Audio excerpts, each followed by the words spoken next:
Quand je suis arrivé au Japon, je pensais que j'allais simplement découvrir un pays fascinant, une culture différente et des paysages magnifiques. Mais en réalité, en plus de tout ça, vivre ici m'a beaucoup plus transformé que je ne l'imaginais. Ce n'est pas un changement brutal, c'est quelque chose qui se fait lentement à travers des gestes du quotidien, des rencontres et des habitudes. Aujourd'hui, je voudrais partager avec vous 10 leçons de vie que le Japon m'a apprises. Des petites choses parfois simples, mais qui ont complètement changé ma façon de voir le monde. La première leçon, c'est la patience. Au Japon, tout prend du temps. On ne presse pas, on ne force pas les choses.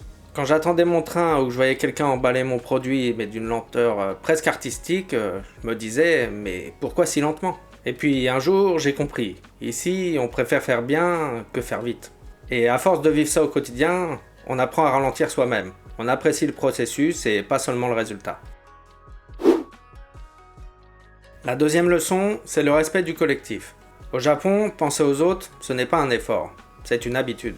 On évite de parler fort dans les transports, on fait la queue sans râler, on s'excuse, même quand c'est pas forcément notre faute. Tout ça, mis bout à bout, ça crée une harmonie incroyable. Et je me suis rendu compte qu'en France, on a parfois perdu un peu ça. Ici, chacun fait un petit pas vers les autres. Et c'est ce petit pas collectif qui rend la société si fluide. Troisième leçon, le silence. Le Japon est un pays étonnamment calme. Même au cœur de Tokyo, on peut marcher dans une rue sans entendre le moindre cri, pas de klaxon, sans agitation. Au début, ce silence me mettait mal à l'aise. Puis, avec le temps, j'ai compris qu'il avait une signification. C'est une forme de respect, c'est une manière d'écouter les autres et de leur laisser de l'espace. Et depuis, j'ai appris à apprécier ce calme, et même le rechercher. Quatrième leçon, le soin dans les détails, qu'on appelle aussi omotenashi. Ici, rien n'est laissé au hasard. La manière dont on t'accueille, la présentation d'un repas, la façon de te plier un sac avant de te le donner. Ce n'est pas juste de la politesse, c'est une vraie forme d'attention. Ce que l'on appelle ici omotenashi, c'est l'art de servir avec le cœur, sans rien attendre en retour. Et ça m'a fait réfléchir, parce que dans un monde où tout va vite, prendre le temps de bien faire les choses, c'est devenu rare. Cinquième leçon, la retenue. En France, on exprime beaucoup. On parle fort, on débat, on rit, on s'énerve. Ici, tout est plus contenu, et ça m'a d'abord dérouté. Mais petit à petit, j'ai compris que cette retenue, ce n'est pas de la froideur, c'est une manière de communiquer. Par un regard, par les gestes, par le silence. Parfois, ne rien dire, c'est aussi une forme de respect. Sixième leçon, la constance.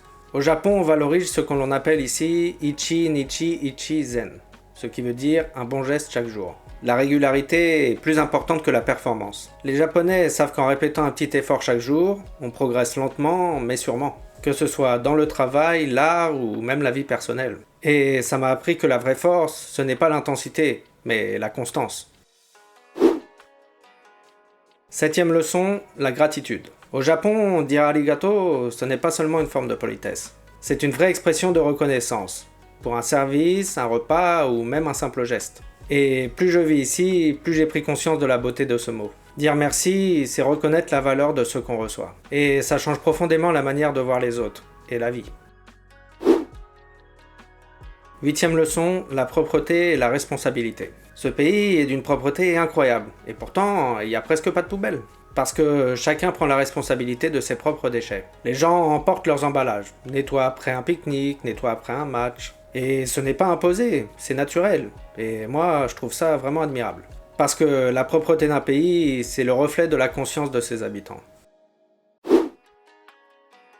Neuvième leçon, l'harmonie avec la nature. Ici, les saisons sont presque sacrées. On célèbre le printemps avec les cerisiers, l'automne avec les érables, l'été avec les feux d'artifice. Ce lien avec la nature, il est partout. Dans la cuisine, dans l'architecture et dans la poésie. Et les Japonais prennent le temps de la contempler et de l'intégrer à leur quotidien. Cela m'a rappelé qu'on ne fait pas partie de la nature, on en est une pièce maîtresse. Et qu'on devrait la respecter comme un membre de notre famille. Dixième et dernière leçon, la simplicité. Au Japon, la beauté se cache dans les choses simples. Un repas minimaliste, un intérieur épuré, un geste discret. Et ce n'est pas du vide, c'est de la clarté. C'est choisir de vivre avec moins pour mieux apprécier ce qu'on a. Et plus je vis ici, plus je réalise que la simplicité, c'est peut-être la forme la plus pure du bonheur. Pour conclure, en vivant au Japon, j'ai appris qu'on pouvait être heureux autrement. Pas en possédant plus, ni en allant plus vite, mais en vivant plus consciemment. Le Japon ne m'a pas transformé du jour au lendemain, mais il m'a appris à ralentir, à écouter, à observer et à remercier. Et même si un jour je devais rentrer en France, je sais que ces 10 leçons, elles seront avec moi pour toujours. Donc, merci le Japon. Dites-moi en commentaire ce que vous avez pensé de cette vidéo. Et si vous avez apprécié, n'oubliez pas de mettre un like et de vous abonner à ma chaîne. On se retrouve samedi prochain pour une nouvelle vidéo. Matane.